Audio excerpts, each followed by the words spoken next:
Hello everyone and welcome to our channel holistic facts.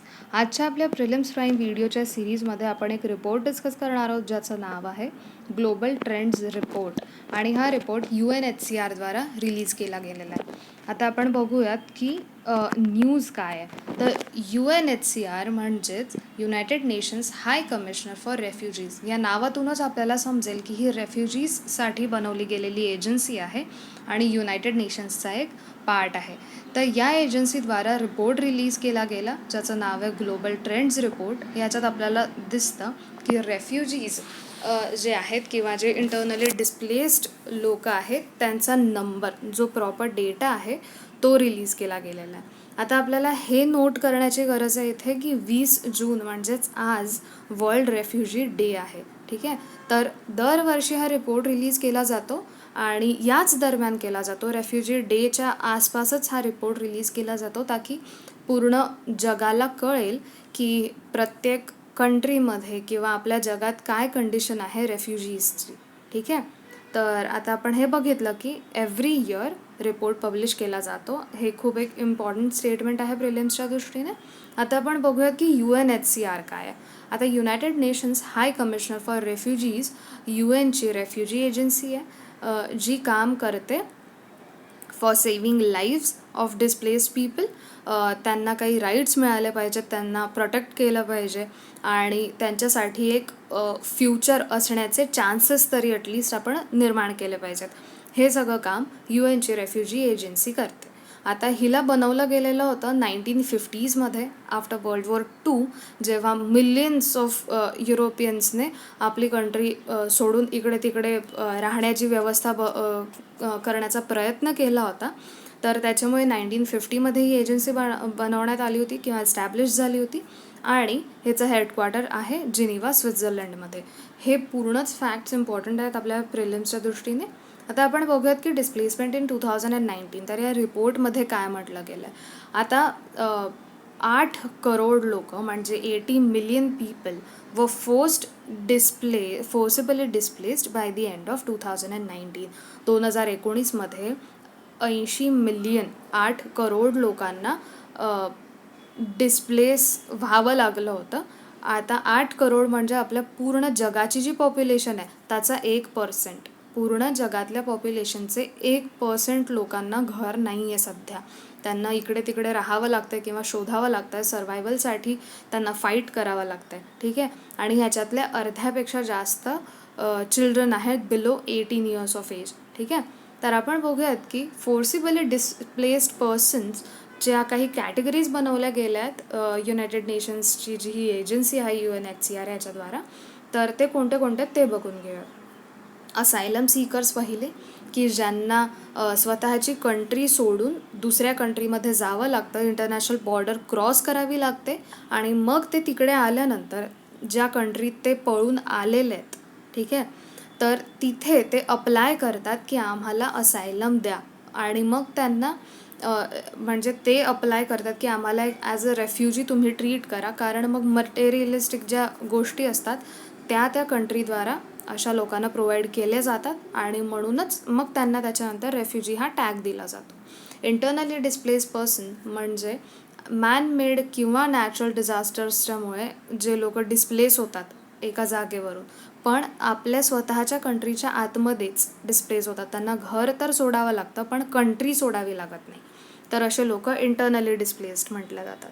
Stateless person म्हणजे आता आपल्याला माहिती आहे की सिटिझनशिप म्हणजे that is nothing more than a contract between government and a person. तर मग तो कॉन्ट्रॅक्ट जेव्हा तुमच्याकडून घेतला जातो तेव्हा आता तुम्ही सिटिझन्स नाही आहात त्या कंट्रीचे आणि त्यानंतर तुम्हाला स्टेटलेस घोषित केलं जातं. तर ही एक कॅटेगरी आहे. रिटर्नीज जे आधी घर सोडून गेलेले होते आणि आता त्यांना परत येण्याचा चान्स मिळाला आहे किंवा ते परत आलेत, त्यांना रिटर्नीज म्हटलं जातं. आणि रेफ्युजीज म्हणजे तुम्हाला एक टॅग दिला गेलेला आहे की आता तुम्ही रेफ्युजी आहात. Of the 80 million people 26 million व क्रॉस बॉर्डर रेफ्युजीज ज्यांनी आपला देश सोडून दुसऱ्या देशात एंटर केलं आहे. 45.7 मिलियन व इंटरनली डिस्प्लेस पीपल. स्वतःच्याच कंट्रीज जे डिस्प्लेस झालेले आहेत ते 45 आहेत म्हणजे सगळ्यात जास्त जे डिस्प्लेस्ड पर्सन्स आहेत ते या कॅटेगरीमध्ये आहेत, इंटरनली डिस्प्लेस्ड पीपलमध्ये. 4.2 मिलियन व असायलम सीकर्स आणि 3.6 मिलियन व व्हेनेझुएलन्स डिस्प्लेस्ड अब्रॉड. 3.6 मिलियन्स जे व्हेनेझुएला कॅपिटल काराकास आणि व्हेनेझुएलामध्ये आपल्याला माहिती आहे की खूप जास्त क्रायसिस सुरू होते. साऊथ अमेरिकन कॉन्टिनेंटमधली कंट्री आहे आणि तिथे खूप जास्त प्रॉब्लेम सुरू होता. सर्वायवलसाठी त्यांना खूप प्रॉब्लेम्स होत होते, म्हणून त्यांनी स्वतःची कंट्री सोडून दुसरीकडे गेलेत. तर ते 3.6 मिलियन लोक आहेत. ठीक आहे. तर more than 8 of every 10 refugees are in developing countries. Developing कंट्रीजमध्ये जनरली लोक पळून डेव्हलपिंग कंट्रीजमध्ये जातात, कारण एक होप असते की ॲटलिस्ट तिकडे आपल्याला जगता येईल. ठीक आहे. तर 85% जे डिस्प्लेस्ड लोक आहेत ते डेव्हलपिंग कंट्रीजमध्ये गेलेत. आणि 5 ज्या कंट्रीज आहेत जी टोटल जो टोटल नंबर आहे की 80 मिलियन लोकांनी आपली जागा जी आहे ती सोडली आहे, तर त्याच्यापैकी 2/3 लोक सिरिया, व्हेनेझुएला, अफगाणिस्तान, साऊथ सुदान आणि म्यानमार या कंट्रीजमधनं आले. ठीक आहे. तर ह्याचे व्हेरियस रिझन्स असू शकतात, आपण पुढे बघूयात. Syria has been the top country since 2014. Continuously वॉरमुळे obviously Syria is the top country की जेकडनं लोक सगळ्यात जास्त पळून जातात. आता ह्याच्यात रिझन्स काय आहेत ऑफ डिस्प्लेसमेंट, तर ह्याच्यात पर्सिक्युशन म्हणजे रिलिजन, रेस, कास्ट, सेक्स या सगळ्या गोष्टींमुळे जे पर्सिक्युशन केलं जातं, जो अत्याचार होतो लोकांवर. आता एक एक्झाम्पल द्यायचं म्हटलं तर म्यानमारमध्ये जे रोहिंग्याज आहेत त्यांचं रिलिजियस पर्सिक्युशन झालं होतं. त्यांच्यावर एक मुस्लिम आहेत किंवा एक पर्टिक्युलर रिलिजनचे तुम्ही नाही आहात, त्याच्यामुळे जे अत्याचार केले जातात त्यामुळे ते पळून इंडियामध्ये आले. कॉन्फ्लिक्ट विथ गव्हर्नमेंट किंवा any other people, violence, human rights violations या सगळ्या गोष्टींमुळे पळून जातात लोक एका जागेवरनं. तर हे काही रिझन्स आहेत. आणि 80% of world displaced people are in countries or territories affected by acute food insecurity आणि मालन्यूट्रिशन. आता 80% जे लोक पळून गेलेले आहेत त्याच्यापैकी जे ते अशा कंट्रीत पळून गेलेत की जिथे ऑलरेडी प्रॉब्लेम्स आहेत. ठीक आहे. फूड इनसिक्युरिटी म्हणा किंवा मालन्यूट्रिशन ह्या सगळ्या गोष्टी त्या कंट्रीजमध्ये ऑलरेडी प्रेझेंट आहेत. The number of refugees double from about 10 million in 2010.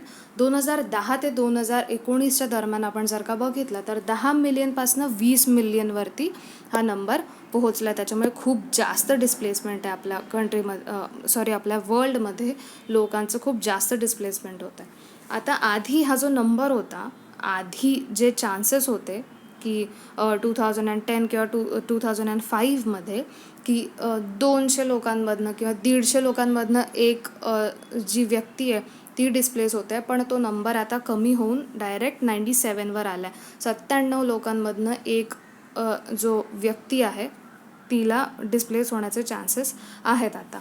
Nearly 40% of those displaced forcibly between 2010 and 19.